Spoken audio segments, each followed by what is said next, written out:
wins the Masters, back-to-back 6th overall major, and one of 4 players all time to win back-to-back Masters titles. Greatest European golfer all time. And he was asked about that, and that does mean something to him, that moniker. I don't know where this is amazing. Where are you? What just happened? I don't know. That was unbelievable. You just went the invisible man on us. That was amazing. That was awesome. On the TV side, for those that are listening on radio, somehow my shot became an empty chair. Brilliant by our TV. I like this. I'm like a magician all of a sudden. This is awesome. Anyway, so the NBA season comes to an end. Miami and Charlotte in one playoff game will get real big playing games. CC saw Charlotte play last night. Orlando at Philadelphia. You got Golden State at the Clippers and Portland at Phoenix. Those are your play-in games. But Doc Rivers out in Milwaukee. Giannis spoke to Eric Name of The Athletic, a phenomenal reporter, as he was leaving, I guess, Philadelphia last night. And he was asked about his future, Giannis was, and he said, that's a very good question. I don't know. It's not up to me anymore. It's not up to me. We'll see. Let's just stop there. It's not up to him. Hey, who the hell is it up to? Well, okay, good question. I'm asking you. I don't know. Who's it? If Giannis doesn't have any agency over his NBA future, and he's been the one that has floated the idea of considering playing somewhere else, over a year ago, I just don't understand with the way that things are trending in Milwaukee and the constraints that they have on roster construction.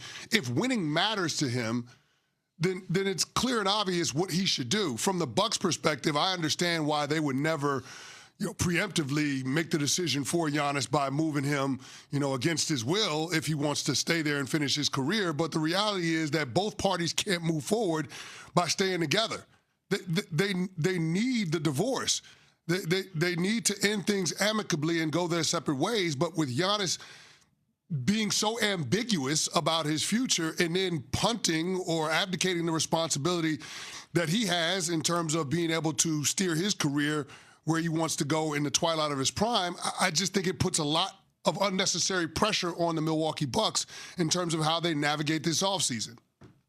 Yeah, this whole will they or won't they, I'm fatigued by it. And I think a lot of other people are. I don't know how they come back together. We've seen crazier things in sports, but this has been brewing for some time.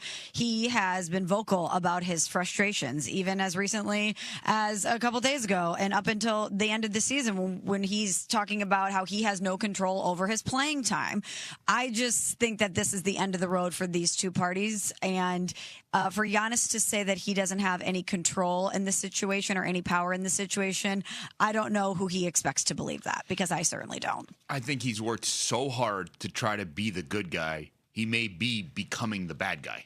And that's unfortunate because he's not a bad guy in any way, shape, or form. Nobody is saying that. I mean, character-wise in the story, he was always the good guy. Is he right now?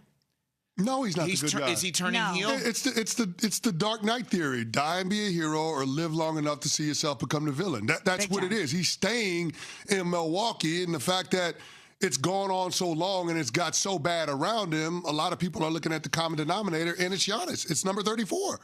And I understand it. If he gives some clarity on what he wants, it allows the organization to plan what they need to do for the future.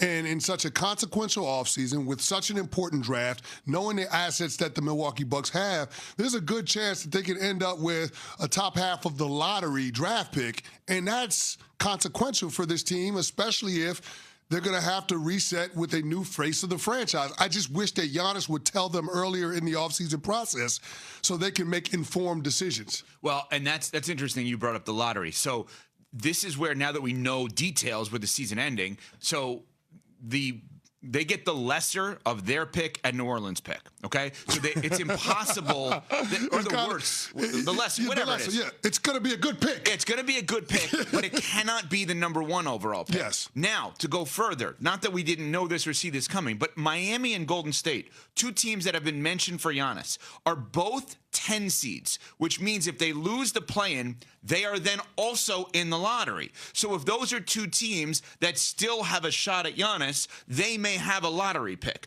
In order to get a deal done in and around the draft or include this year's draft pick, they would then be moving him before they would offer him a full max contract extension, because his whole thing is, well, I haven't been offered that yet. He's really smart. It's illegal to offer that within NBA rules. You can only offer that on October 1st. Yeah. So I don't know if I'm going to stay. I don't know if they'll offer me. You know they would offer you. He's a max contract player all day long. That's what it is. But maybe he's trying to make it where they don't want to offer him a max contract anymore. Maybe the Luka Doncic situation? Or Jimmy Butler. Maybe he's trying to burn the house down a little bit and say, I don't want to get to October. But why would you want to do that if Milwaukee's going to be a forever place for you? Yeah. Well, and if you don't want to be the bad guy. If that's going to be your home when it's all said and done, and everybody's going to identify that, because as you pointed out, Evan, he's the guy that built the Deer District. Yes. That exists because of Giannis. And it's a beautiful place. We were hosted there by ESPN Milwaukee. It's awesome. Like, that's his home. That's his sports home when his career is over with. When he goes into the Basketball Hall of Fame, it will be as a Milwaukee Buck no matter where he goes. And so you would think that there would be some reciprocity in terms of him wanting to do right by them as much as they want to do right by him. Also, if he doesn't want to be the bad guy, why would he take that route?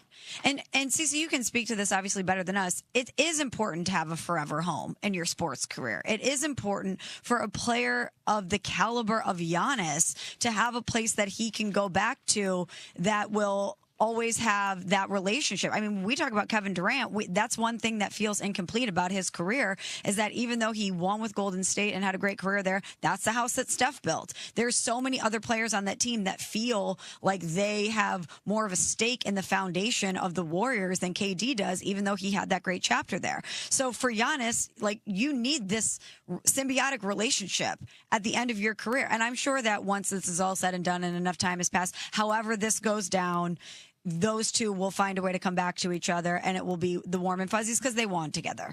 They reached the top of the mountain together. Giannis did a lot for the Bucks. The Bucks did a lot for Giannis. But right now, I don't think that he can exist in this gray area that he is trying to pin himself into. You can't not be the bad guy while also wanting to try to maneuver things behind the scenes so that you can get out. And he always constantly talks, too, about how communication is really important to him, that he's very big on communication. But it seems like this communication that we're seeing, or at least what we're getting, the breadcrumbs that we're getting through the media, it seems like he's being a bit passive aggressive. He needs to, if he is so big on communication, just be very clear and direct about what you want. And if it's not in Milwaukee, you need to let everybody know. Progressive NBA Snapshot. Save on commercial auto insurance from Progressive. Get a fast quote at progressivecommercial.com. Coming up, did one team in the NBA ask for it? We'll explain after I tell you about game day travel, bringing the excitement, which means Marriott, of course, the journey, the routine, the crew. That's why I book with